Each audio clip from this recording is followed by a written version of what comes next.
News18 ಕನ್ನಡದ digital ಕಂಟೆಂಟ್ಗೆ ಸ್ವಾಗತ. ನಾನು ಚಂದ್ರಕಾಂತ್ ಸುಗಂಧಿ. ಕಳೆದ 6 ತಿಂಗಳಿಂದಲೂ ಕೂಡ ಬೆಳಗಾವಿಯ ಡಿಸಿಸಿ ಬ್ಯಾಂಕ್ ರಾಜ್ಯದಲ್ಲಿ ಸುದ್ದಿಯಾಗಿತ್ತು. ಇಷ್ಟು ದಿನ ಇದು ಪ್ರತಿಷ್ಠೆಯ ಕಾರಣಕ್ಕಾಗಿ ಸುದ್ದಿಯಾಗಿತ್ತು. ಆದರೆ ಈಗ ಒಂದು ಸಾಲದ ವಿಚಾರವಾಗಿ ಸಾಕಷ್ಟು ಸುದ್ದಿ ಆಗ್ತಾ ಇದೆ ಮತ್ತು ಅಕ್ರಮವಾಗಿ ಅಂದ್ರೆ ಇದು ಜಮೀನನ್ನು ಖರೀದಿ ಮಾಡಿದಂತಹ ಒಬ್ಬ ಉದ್ಯಮಿಗೆ ಸಾಲ ಕೊಟ್ಟು ಸುದ್ದಿಯಾಗಿರ್ತಕ್ಕಂಥದ್ದು. ಈ ಬಗ್ಗೆ ಸಾಕಷ್ಟು ಚರ್ಚೆಗಳು ಬೆಳಗಾವಿ ಜಿಲ್ಲೆಯಲ್ಲಿ ಸದ್ಯ ನಡೀತವೆ. ಅದ್ರ ಬಗ್ಗೆ ಡೀಟೇಲ್ ಆಗಿ ಹೇಳ್ತೀನಿ. ಅದಕ್ಕೂ ಮೊದಲು ನ್ಯೂಸ್18 ಕನ್ನಡದ ಯೂಟ್ಯೂಬ್ ಚಾನಲ್ ಸಬ್ಸ್ಕ್ರೈಬ್ ಮಾಡಿ, ಹಾಗೇನೆ ಬೆಲ್ ಐಕನ್ ಒತ್ತೋದನ್ನ ಮರೆಯಬೇಡಿ. ನ್ಯೂಸ್18 ಕನ್ನಡದ ಫೇಸ್ಬುಕ್ ಹಾಗೆ ಇನ್ಸ್ಟಾಗ್ರಾಮ್ ಪೇಜ್ ಅನ್ನ ಫಾಲೋ ಮಾಡಿ.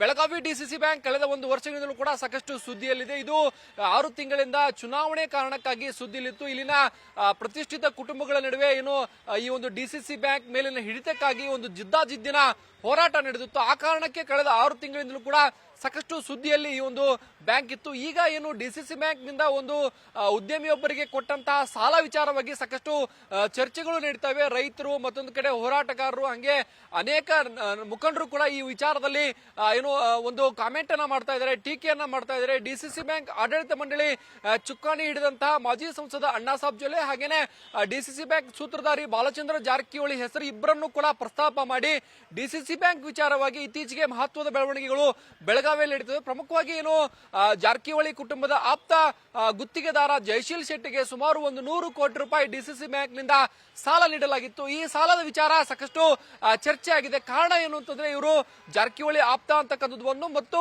ಈ ಒಂದು 100 ಕೋಟಿ ರೂಪಾಯಿಗೆ ಅವರು ಅಡಮಾನ ಇಟ್ಟಂತಹ ಜಮೀನು ಎರಡೂ ಕೂಡ ಸಾಕಷ್ಟು ಚರ್ಚೆ ನಡೀತಾ ಇದೆ. ಒಂದು ಬ್ಯಾಂಕ್ ವಿಚಾರ, ಬ್ಯಾಂಕ್ ನಲ್ಲಿ ಸಾಲ ಪಡೆದವರು ಮತ್ತು ಸಾಲ ಕೊಟ್ಟವರ ಗೌಪ್ಯತೆ ಇರಬೇಕಿತ್ತು. ಆದರೆ ಅದು ಯಾವ ಗೌಪ್ಯತೆಯೂ ಕೂಡ ಉಳಿದಿಲ್ಲ. ಈಗ ಬ್ಯಾಂಕ್ ಸಾಲ ಕೊಟ್ಟವರ ಹೆಸರು ಕೂಡ ಕೇಳ್ತಾ ಇದೆ ಮತ್ತು ಸಾಲ ಪಡೆದವರ ಹೆಸರು ಕೂಡ ಸಾಕಷ್ಟು ಸಾರ್ವಜನಿಕವಾಗಿ ಚರ್ಚೆಗೆ ಗ್ರಾಸವಾಗ್ತಿರ್ತಕ್ಕಂಥದ್ದು. ಜಯಶೀಲ್ ಶೆಟ್ಟಿಗೆ ಡಿಸಿಸಿ ಬ್ಯಾಂಕ್ ನಿಂದ ಸುಮಾರು 100 ಕೋಟಿ ರೂಪಾಯಿ ಹಣವನ್ನ ಸಾಲದ ರೂಪದಲ್ಲಿ ನೀಡಲಾಗಿದೆ. ಸಾಲದ ಹಣಕ್ಕೆ ಸುಮಾರು 9 ಕೋಟಿಯಷ್ಟು ಜಯಶೀಲ್ ಶೆಟ್ಟಿ ಅವರು ಇದುವರೆಗೂ ಬಡ್ಡಿ ಹಣವನ್ನ ಕಟ್ಟಿದ್ದಾರೆ ಅಂತಕ್ಕಂಥದ್ದು ಶಾಸಕ ಬಾಲಚಂದ್ರ ಜಾರಕಿಹೊಳಿ ಸ್ಪಷ್ಟನೆ ಆಗಿರ್ತಕ್ಕಂಥದ್ದು. ಇಷ್ಟಾದರೂ ಕೂಡ ಈಗ ಏನು ಜಯಶೀಲ್ ಶೆಟ್ಟಿ ಅವರು ಮೊದಲು ಘಟಪ್ರಭಾದ 12 ಎಕರೆ ಜಮೀನನ್ನು ಅಡಮಾನವಾಗಿ ಇಟ್ಕೊಂಡು ಸಾಲ ಪಡೆದ್ರು ಅಂತ ಹೇಳಿ ಚರ್ಚೆ ಆಗಿತ್ತು. ಆ ಸಂದರ್ಭದಲ್ಲಿ ಏನು ಅಂತಂದ್ರೆ 12 ಎಕರೆ ಜಮೀನಿಗೆ 100 ಕೋಟಿ ರೂಪಾಯಿ ಹ್ಯಾಕ್ ಕೊಟ್ಟರು ಅಂತಕ್ಕಂಥದ್ದು ಒಂದು ವಿಷಯ ಪ್ರಸ್ತಾಪ ಮಾಡಲಾಗಿತ್ತು. ಆದ್ರೆ ಇದಕ್ಕೆ ಸ್ಪಷ್ಟನೆ ಕೊಟ್ಟಂತಹ ಬಾಲಚಂದ್ರ ಜಾರಕಿಹೊಳಿ ಇದು ಏನು ಘಟಪ್ರಭಾದಲ್ಲಿ ಇರತಕ್ಕಂತಹ 12 ಎಕರೆ ಜಮೀನಲ್ಲ, ಇದು ಬೆಳಗಾವಿ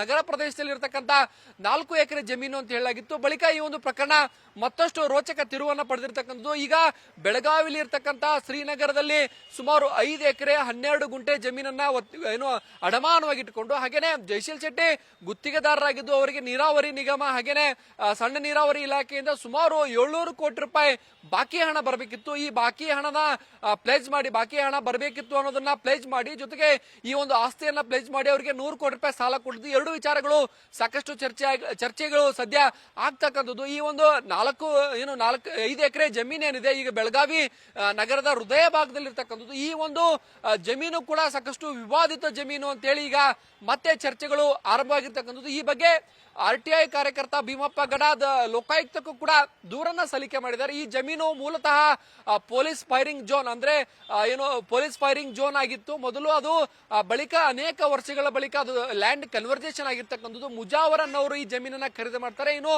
ಸಾಕಷ್ಟು ವಿವಾದ ಈ ಒಂದು ಹಿನ್ನೆಲೆಯಲ್ಲಿ ಜಮೀನು ಇತ್ತು. ಜೊತೆಗೆ ಏನು ಅಂತಂದ್ರೆ ಇತ್ತೀಚೆಗೆ ಏನು ಅಂತಂದ್ರೆ ಬೆಳಗಾವಿ SP ಈ ಒಂದು ಜಮೀನು ನಮಗೆ ಸೇರಿದ್ದು ಅಂತೇಳಿ ADLR ಅವರಿಗೂ ಒಂದು ಪತ್ರವನ್ನ ಬರೀತಾರೆ. ಕಾನೂನು ಹೋರಾಟಗಳು ಕೂಡ ಸಾಕಷ್ಟು ನಡೆದಿರ್ತಕ್ಕಂಥದ್ದು ಮತ್ತು ಜಮೀನು ಏನು ಅದು ಡಿವೈಡೇಷನ್ ಇದೆ ಅದು ಕೂಡ ಸರಿಯಾಗಿ ಆಗಿಲ್ಲ ಅಂತಕ್ಕಂಥ ಆರೋಪಗಳಿವೆ. ಇಂಥ ಜಮೀನಿನ ಮೇಲೆ ಕೋಟಿ ಸಾಲ ಕೊಟ್ಟಿರುವುದು ಈಗ ಸಾಕಷ್ಟು ಚರ್ಚೆಗೆ ಗ್ರಾಸವಾಗಿರ್ತಕ್ಕಂಥದ್ದು. ಮತ್ತು ಜಮೀನು ಕೂಡ ಸರ್ಕಾರದ ಜಮೀನು ಖಾಸಗಿ ವ್ಯಕ್ತಿಗೆ ಹೇಗೆ ಅದು ಅವರ ಹೆಸರಲ್ಲಿ ಸಬ್ ರಿಜಿಸ್ಟರ್ ಆಯಿತು ಮತ್ತು ಇದಕ್ಕೆಲ್ಲ ಕಾನೂನು ಹೋರಾಟಗಳು ಹೇಗೆ ನಡೆದವು ಅಂತಕ್ಕಂಥದ್ದು ಸುಪ್ರೀಂ ಕೋರ್ಟ್ ವರೆಗೂ ಕೂಡ ಇದಕ್ಕೆ ಕಾನೂನು ಹೋರಾಟಗಳು ನಡೆದಿವೆ. ಇಷ್ಟಾದರೂ ಕೂಡ ಜಮೀನಿಗೆ ಇದ್ದಂತಹ ಕಳಂಕ ಮತ್ತು ಈ ವಿವಾದ ಈಗ ಇಡೀ ಡಿಸಿಸಿ ಬ್ಯಾಂಕ್ಗೆ ಸುತ್ತಕೊಂಡಿರ್ತಕ್ಕಂಥದ್ದು. ಈಗ ಹೊಸದಾಗಿ ಡಿಸಿಸಿ ಬ್ಯಾಂಕ್ ಆಡಳಿತ ಮಂಡಳಿ ಬಂದ ಮೇಲೆ ಸುಮಾರು 3700 ಕೋಟಿಯಷ್ಟು ರೈತರಿಗೆ ಸಾಲ ಶೂನ್ಯ ಬಡ್ಡಿ ದರದಲ್ಲಿ ಸಾಲವನ್ನು ಕೊಟ್ಟಿದ್ದಾರೆ ಮತ್ತು ಹೊಸದಾಗಿ 3 ಯೋಜನೆಗಳನ್ನು ಕೂಡ ಬೆಳಗಾವಿ ಡಿಸಿಸಿ ಬ್ಯಾಂಕ್ ನಿಂದ ತರಲಾಗಿರ್ತಕ್ಕಂಥದ್ದು. ಡಿಸಿಸಿ ಬ್ಯಾಂಕ್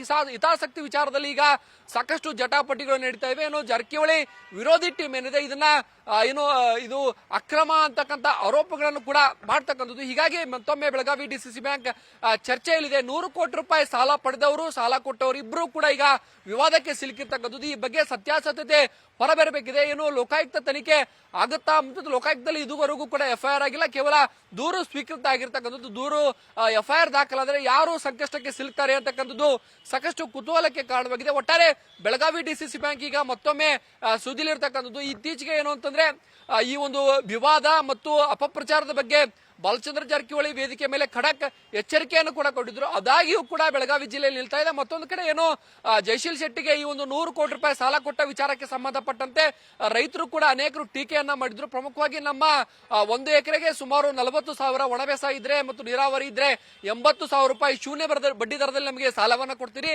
ಈ ಒಂದು ಮೌಲ್ಯವನ್ನು ಕೂಡ ನಮ್ಮ ಮೊತ್ತವನ್ನು ಕೂಡ ಹೆಚ್ಚು ಮಾಡಿ ಉದ್ಯಮಿಗೆ ಯಾಕೆ ಇಷ್ಟು ಹಣ ಕೊಟ್ರಿ ಅನ್ನೋದು ಸಾಕಷ್ಟು ಜನ ಪ್ರಶ್ನೆಯನ್ನ ಮಾಡ್ತಿದ್ರೆ. ಈ ಬೆಳಗಾವಿ ಜಿಲ್ಲೆಯಲ್ಲಿ ಅನೇಕ ಭೂ ಹಗರಣಗಳು ನಡೀತಾ ಇರ್ತವೆ. ಈಗಾಗಲೇ ಈ ಹುಳಂದ ಗ್ರಾಮದ 508 ಎಕರೆ ಸರ್ಕಾರಿ ಜಮೀನನ್ನು ಕಬಳಿಸಿದ್ರು. ಅದಲ್ಲದೆ ರಾಯಬಾಗ್ ತಾಲೂಕು ದೇವನಕಟ್ಟಿ ಗ್ರಾಮದಲ್ಲಿ 264 ಎಕರೆ ಜಮೀನನ್ನು ಕಬಳಿಸಿದ್ರು. ಅವನ್ನೆಲ್ಲ ಹೋರಾಟಗಳ ಮುಖಾಂತರ ಕರ್ನಾಟಕ ಸರ್ಕಾರ ಅಂತ ಮರು ದಾಖಲಾಗಿದೆ. ನಮಗೆಲ್ಲ ಗೊತ್ತಿದ್ದ ವಿಷಯ. ಇದರಲ್ಲೇ ಈ ಬೆಳಗಾವಿಯಲ್ಲಿ ಹಿಂದೆಂದೂ ಕಾಣದಂತ ಒಂದು ಅತ್ಯಂತ ಭಯಂಕರ ಭೂ ಹಗರಣ ನಡೆದಿದೆ. ಅದೇನಪ್ಪಾ ಅಂದ್ರ ಸರ್ವೆ ನಂಬರ್ 13/16/3 ಇದ್ರ ಕ್ಷೇತ್ರ 5 ಎಕರೆ 34 ಗುಂಟೆ ಜಮೀನನ್ನ ಪೊಲೀಸ್ ಗೋಳಿಬಾರ್ ಕಡೆ ಅಂತ ಹೇಳಿ 1924ರಿಂದಲೂ ಇದೆ, 1975ರವರೆಗೂ ಪೊಲೀಸ್ ಗೋಳಿಬಾರ್ ಇದೆ. ಅಲ್ಲಿ ಏನ್ ಮಾಡ್ತಾರಪ್ಪ ಅಂದ್ರ 75ರಲ್ಲಿ ಅದಕ್ಕೆ ಖಾಸಗಿ ವ್ಯಕ್ತಿಗಳ ಹೆಸರು ಮುಜಾವರ್ ಅಂತ ಹೇಳಿ ಖಾಸಗಿ ವ್ಯಕ್ತಿಗಳ ಹೆಸರು ದಾಖಲಾಗ್ತವೆ. ಮುಂದೆ ಹೋಗಿ ಅದು 16 ಹಿಸ್ಸಾಗಳನ್ನು ಮಾಡಿ ಅದನ್ನ ಯಾರ್ಯಾರು ಖರೀದಿ ತಗೊಂಡಿದ್ದಾರೆ. ಇಲ್ಲಿ ನೋಡಿದಾಗ ಏನ್ ಅನಿಸ್ತೈತೆ ಅಂದ್ರ ಈ ಬೆಳಗಾವಿ ಜಿಲ್ಲೆಯಲ್ಲಿ ನಡೀತಿರ್ತಕ್ಕಂಥ ಇದು ಸುಮಾರು ಒಂದು 300 ಕೋಟಿ ರೂಪಾಯಿ ಬೆಲೆ ಬಾಳುವಂತ ಭೂ ಹಗರಣದಲ್ಲಿ ಇದಕ್ಕೆಲ್ಲ ರಾಜಕಾರಣಿಗಳು ಅಧಿಕಾರಿಗಳು ಸೇರಿದಾರೆ ಅಂತೇಳಿ ಖಚಿತವಾಗಿದೆ. ಅದಲ್ಲದೆ ಮಾನ್ಯ ಜಿಲ್ಲಾಧಿಕಾರಿಗಳಿಗೆ ಸಾಕಷ್ಟು ಸಲ ಇದ್ರ ಬಗ್ಗೆ ಮನವಿಗಳನ್ನು ಕೊಟ್ಟರು, ಯಾವುದೇ ಕ್ರಮ ಕೈಗೊಳ್ಳಿಲ್ಲ. ಆದ್ರಿಂದ ಸುಮಾರು 1,000 ಪುಟಗಳ ದಾಖಲೆಯನ್ನು 2 ವರ್ಷಗಳಿಂದ ಕಲೆ ಹಾಕಿದೆ. ಇದು ಸರ್ಕಾರಕ್ಕೆ ಸೇರುವಂತ ಜಮೀನ. ಪೊಲೀಸ್ ಇಲಾಖೆ ಕೂಡ ಅದನ್ನ ಕಬ್ಜಾ ತಗೊಂಡಿಲ್ಲ, ಖಾಲಿ ಇದೆ. ಅವರು ಕೂಡ ಹೆದರಿದ್ದಾರೆ ಎಲ್ಲ ರಾಜಕಾರಣಿಗಳಿಗೆ. ಈ ಬೆಳಗಾವಿ ಜಿಲ್ಲೆ ಅಧಿಕಾರಿಗಳು ರಾಜಕಾರಣಿಗಳ ಗುಲಾಮರಾಗಿದ್ದಾರೆ ಅಂತ ಹೇಳಿ ಬಯಸ್ತಾ ಇದ್ದೀನಿ. ಆದ್ರಿಂದ ಇವತ್ತಿನ ದಿವಸ ಇಂಥ ಅಧಿಕಾರಿಗಳ ಮೇಲೆ ಇವತ್ತು ಮಾನ್ಯ ಜಿಲ್ಲಾಧಿಕಾರಿಗಳಾಗಿರ್ಬೋದು, ಭೂಮಾಪನ ಇಲಾಖೆ ಉಪನಿರ್ದೇಶಕರು, ಅದಲ್ಲದೆ ಪಾಲಿಕೆಯ ಆಯುಕ್ತರು, ಅದಲ್ಲದೆ ಮಾನ್ಯ ಜಿಲ್ಲಾ ಪೊಲೀಸ್ ವರಿಷ್ಠಾಧಿಕಾರಿಗಳು ಇವರೆಲ್ಲರ ಮೇಲೆ ಕಾನೂನು ರೀತಿ ಕ್ರಮ ತೆಗೆದುಕೊಂಡ ಈ ಸರ್ಕಾರಕ್ಕೆ ಸೇರಿದ ಬೆಲೆ ಬಾಳೋ ಆಸ್ತಿಯನ್ನ ಮತ್ತೆ ಸರ್ಕಾರಕ್ಕೆ ಉಳಿಸ್ಬೇಕಂತ ಹೇಳಿ ನಿನ್ನಿನ ದಿವಸ ನಾನು ಮಾನ್ಯ ಗೌರವಾನ್ವಿತ ಲೋಕಾಯುಕ್ತರಿಗೆ ಎಲ್ಲ ದಾಖಲೆಗಳ ಸಮೇತವಾಗಿ ದೂರು ಕೊಟ್ಟಿದ್ದೀನಿ.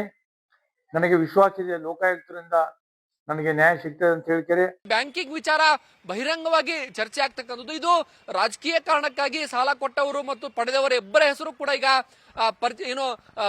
ಪ್ರಚಲಿತದಲ್ಲಿದೆ. ಹೀಗಾಗಿ ಬ್ಯಾಂಕ್ನ ಹಿತದೃಷ್ಟಿಯಿಂದ ಈ ಒಂದು ವಿವಾದಕ್ಕೆ ತೆರೆ ಎಳಬೇಕಿದೆ. ಮತ್ತೊಂದು ಕಡೆ ಲೋಕಾಯುಕ್ತರು ಈ ನಿಟ್ಟಿನಲ್ಲಿ ಏನೆಲ್ಲ ಕ್ರಮವನ್ನು ಕೈಗೊಳ್ತಾರೆ, ಲೋಕಾಯುಕ್ತ ತನಿಖೆ ಆಗುತ್ತಾ ಅನ್ನೋದು ಸಾಕಷ್ಟು ಈಗ ಕುತೂಹಲಕ್ಕೆ ಕಾರಣವಾಗಿದೆ.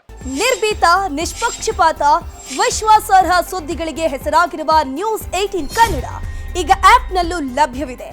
ದಯವಿಟ್ಟು ಇಲ್ಲಿರುವ QR ಕೋಡ್ನ ಸ್ಕ್ಯಾನ್ ಮಾಡಿಕೊಂಡು ಆಪ್ ಡೌನ್ಲೋಡ್ ಮಾಡೋದಕ್ಕೆ ಮರಿಬೇಡಿ. ನಿಮ್ಮ ಬೆಂಬಲ ಹೀಗೆ ಸದಾ ನಮ್ಮೊಂದಿಗಿರಲಿ. ಧನ್ಯವಾದ.